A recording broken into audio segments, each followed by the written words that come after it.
Challenging daw ang dual roles na gagampanan ni Elmo Magalona at Janine Gutierrez sa Kapuso series na More Than Words. May chika si Nelson Calas.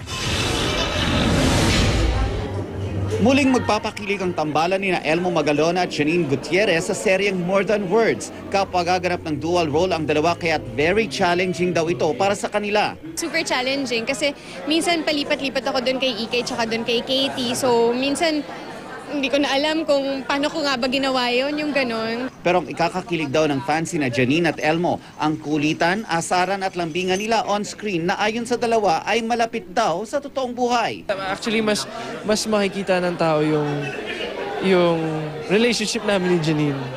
Mas malapit pa to sa totoo? Mas malapit siya sa totoo. Balik tambalan din ang isa sa pinakasikat na love team noong dekada 80, sina Ray PJ Abellana at Lenny Santos. Kapwa raw nilang na-miss ang pag-arte na magkasama kaya't exciting para sa kanila ang proyektong ito.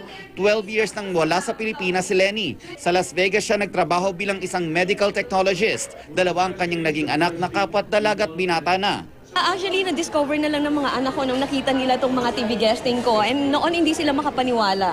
Parang sa kanila is, artista ba talagang mami ko? Pero naririnig lang daw nila. And nung nakita nila, kabi-kabila yung mga TV guesting, and nakikita nila ako talaga, wow, mami, I'm so proud of you. Nelson Canlas updated sa Showbiz Happenings.